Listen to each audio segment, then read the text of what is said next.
नमस्कार, आप देख रहे हैं मिरर टीवी इंडिया। मैं हूं नेहा जोशी। आइए जानते हैं आज की टॉप हेडलाइंस। किस वेब पोर्टल ने किस खबर को प्रमुखता से जगह दी है। सबसे पहले बात करेंगे लाइव हिंदुस्तान की, जिसमें सबसे बड़ी खबर है इस वक्त अमेरिकी राष्ट्रपति बनते ही डोनाल्ड ट्रंप ने बड़ा कदम उठाया और इससे बांग्लादेश को करारा झटका लगा। इस खबर में आगे लिखते हैं, अमेरिका का राष्ट्रपति बनने के बाद डोनाल्ड ट्रंप एक के बाद एक बड़े फैसले ले रहे हैं और उनके एक फैसले से बांग्लादेश की मोहम्मद यूनुस सरकार को करारा झटका लगा। राष्ट्रपति पद की शपथ लेने के बाद से विदेशी फंडिंग पर 90 दिनों के लिए ट्रंप ने रोक लगा दी है। इसके बाद बांग्लादेश में यूसिट ने लेटर जारी करते हुए सभी कामों को तुरंत रोकने का आदेश दिया। अमेरिका ने बांग्लादेश में अनुबंधों, कार्य आदेशों, अनुदानों, सहकारी समझौतों और अन्य सहायता या खरीद उपकरणों के तहत किसी भी काम को तुरंत बंद करने का आदेश दिया है। तो ये एक बड़ा झटका फिलहाल बांग्लादेश के लिए, और इसी खबर को प्रमुखता से पब्लिश किया है एशिया नेट ने भी। ये एक बड़ी खबर है आज की। इसके अलावा लाइव हिंदुस्तान की अगली खबर है, जिसमें बाबा रामदेव की नाराजगी को व्यक्त किया गया है। किसी को भी महामंडलेश्वर बना दे रहे हैं, ममता कुलकर्णी के संन्यास लेने पर बाबा रामदेव का ये बयान आया है। जिसमें आगे बाबा रामदेव कहते हैं, महाकुंभ के नाम पर रील्स के जरिए फैलाई जा रही फुहड़ता पर वो नाराज हैं।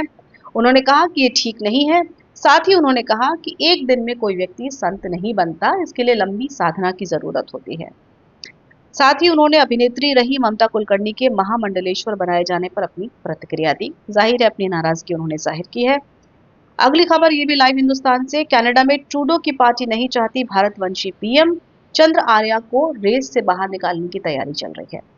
तो कनाडा में पूर्व प्रधानमंत्री जस्टिन ट्रूडो ने बीते दिनों प्रधानमंत्री और लिबरल पार्टी के प्रमुख के पद से इस्तीफा दे दिया था।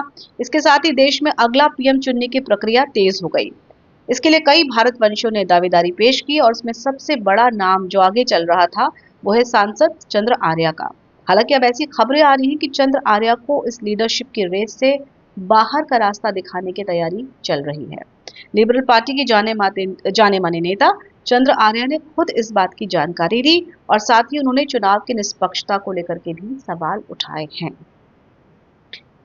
अगली और काफी अहम खबर है महाराष्ट्र पुणे से, जहां जीबीएस के मरीज 100 के पार हुए और पहली मौत की भी आशंका। ये क्लियर नहीं है कि जो ये मौत हुई है वो जीबीएस से ही हुई है या किसी और वजह से, लेकिन ये आशंका व्यक्त की जा रही है। इसमें मेंशन किया गया है कि जीबीएस का इलाज काफी महंगा होता है। किन बातों का आपको ध्यान रखना है ताकि आप इस बीमारी से दूर रहें, और फिलहाल सरकार इसके लिए किस तरह का कैंपेन चला रही है ये भी मेंशन किया है। जीबीएस यानी कि गिलियन बार सिंड्रोम के मरीजों की संख्या पुणे में 100 को पार कर गई है और ये एक चिंता का विषय है। वहीं महाराष्ट्र स्वास्थ्य विभाग ने रविवार को एक मौत की जानकारी दी, जिसकी वजह जीबीएस हो सकती है ये अभी साफ नहीं है। इधर राज्य सरकार ने पुणे के कुछ इलाकों को लेकर ऐलान किया, जहां के रहने वाले लोगों को मुफ्त इलाज दिया जाएगा, और ये भी मेंशन किया कि जीबीएस का इलाज काफी महंगा है। इसमें क्या क्या एहतियात बरतते हैं, खासकर अगर आप बाहर खाते हैं या बाहर पानी पीते हैं तो आपको हाइजीन का खास ख्याल रखना है, क्योंकि ये संक्रमण से ही फैलता है। हाइजीन से, अगर हाइजीन का ध्यान ना रखा जाए तो उससे फैलता है ये।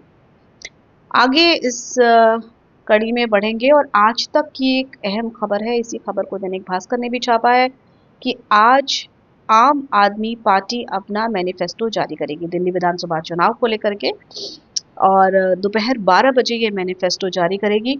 इसके अलावा नवभारत टाइम्स की आज जो सबसे इम्पोर्टेंट, सबसे अहम खबर है, उत्तराखंड में आज से लागू होगी समान नागरिक संहिता।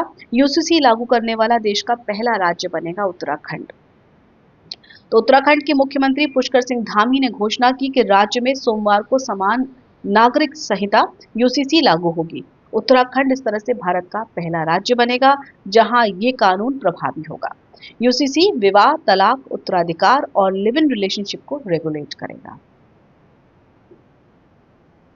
और एक और अहम खबर नवभारत टाइम्स की, जिसमें लिखा गया है कि गुवाहाटी के अलावा असम की दूसरी राजधानी होगा डिब्रूगढ़, और ये ऐलान वहां के मुख्यमंत्री ने किया है।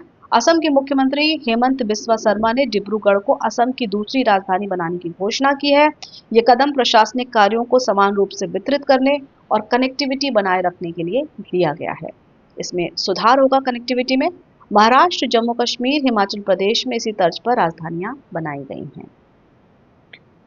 आ, आगे बढ़ते हैं। महाकुंभ से जुड़ी हुई भी खबर आ रही है और अमर उजाला ने फिर ये खबर छापी है कि आज आम आदमी पार्टी अपना घोषणा पत्र जारी करने वाली है। 12 बजे दोपहर को अरविंद केजरीवाल ये घोषणा पत्र जारी करेंगे। इसके अलावा अमर उजाला में भी यूनिफॉर्म सिविल कोड की खबर छापी गई है, जो पहले हमने अभी आपको बताई। इसके अलावा अ, जो दूसरी खबरों की तरफ हम रुख करते हैं, और आज गृह मंत्री अमित शाह, साथ ही साथ उत्तर प्रदेश के मुख्यमंत्री योगी आदित्यनाथ महाकुंभ में डुबकी लगाने वाले हैं। ये भी खबर कुछ वेब पोर्टल्स में देखी जा सकती है।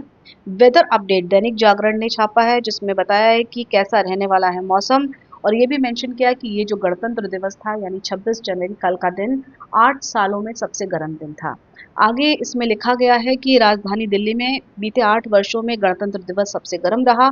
इस साल गणतंत्र दिवस पर अधिकतम तापमान 23.7 डिग्री सेल्सियस था, जो पिछले 8 सालों में सबसे ज़्यादा गर्म था।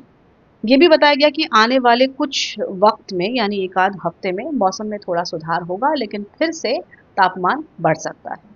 तो फिलहाल ये थी आज की टॉप हेडलाइंस। शुभ नमस्कार।